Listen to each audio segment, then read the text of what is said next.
I know the word networking makes a lot of people want to close their browser tab. It sounds like glad handling at a conference, collecting business cards from strangers and pretending to be interested in people you'll never speak to again. I've been in rooms like that, and honestly, I hated it too.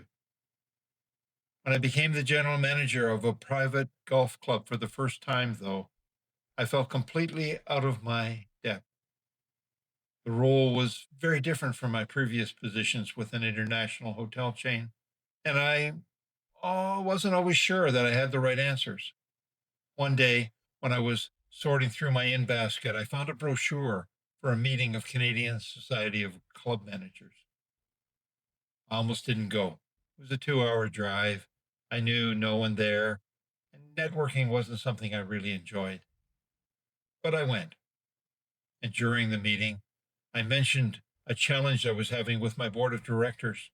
A seasoned manager smiled and said, "We've all dealt with that. Here's what worked for me."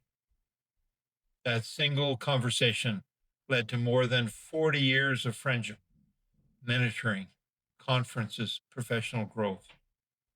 I learned that networking isn't about collecting business cards. It's about finding people who can help you solve problems and become better at what you do.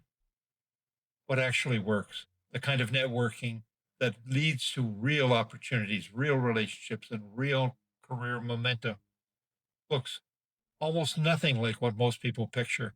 It's quieter, more genuine, and honestly, more comfortable than that. Networking at its foundation is just this: building and maintaining relationships with people who are relevant to your professional life consistently over time before you need anything from them. That's it. It's not about collecting contacts. It's not about working a room. It's about being someone who genuinely invests in professional relationships, who stays in touch, who adds value, who shows up for people even when there's nothing immediate to gain. The foundation's this: people hire people they know and trust. Networking is how you become known and trusted before the moment when it matters most. That's not manipulation. That's just how relationships work in a professional context. Every piece of career research says the same thing. Most opportunities come through people, not postings. A referral from someone inside an organization carries more weight than the strongest cold resume. And the relationships that produce those referrals aren't built overnight. They're built through consistent, low stakes contact over time. Here's the hard truth: if the only time you reach out to people is when you need something, you're not networking, you're transacting. And people feel the difference. The career safety net that actually catches you when you need it is the one that you've been building for years, not the one you tried to construct in a panic. The trap is waiting until you need the network to build it. You go quiet for months or sometimes even years. Then suddenly you're in a transition and you start reaching out to everyone at once, asking for calls, referrals, and introductions.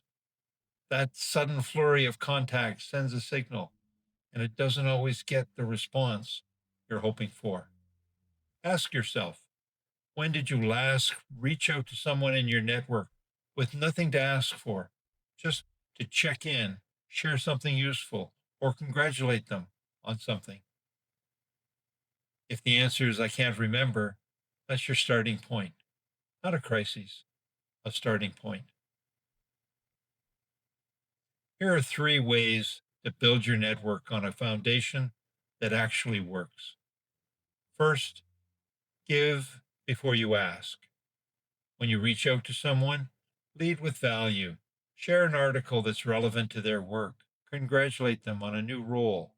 Make an introduction that could be useful to them. The deposit always comes before the withdrawal. Always. Second, be consistent, not intense. A few meaningful touch points a month across a handful of people you genuinely respect is worth more than networking blitz every 6 months. Relationship maintenance doesn't require big gestures, it requires showing up regularly in small ways. And third, start with those people you know already. Your existing network is larger than you think. Former colleagues, classmates, clients, mentors, people you've admired from a distance. You don't need to start from zero. You need to reactivate and deepen what's already there. A well tended network of even 20 to 30 people you genuinely have relationships with will do more for your career than a LinkedIn list of 2,000 strangers. So, what's next? Networking done well isn't a strategy, it's a habit. And like all habits, you start small and build from there.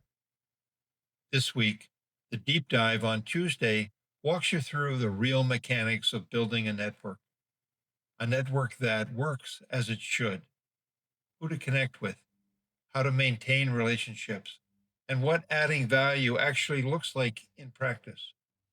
On Wednesday, at the live community meeting on Zoom in the community meeting room on pathfindercampus.ca, we'll dig into this topic a little deeper. The exercise on Thursday gives you a concrete plan to restart or strengthen your networking starting today and a tool to make that a little easier. And the reflection piece on Saturday invites you to think of the kind of professional you want to be known as. You already know people. Start there. One genuine message this week. That's all it takes to begin. And if you need a bit more help one on one, reach out to the coaches on Pathfinder Campus. You don't need to do this journey alone, and we would love to become one of your regular networking partners.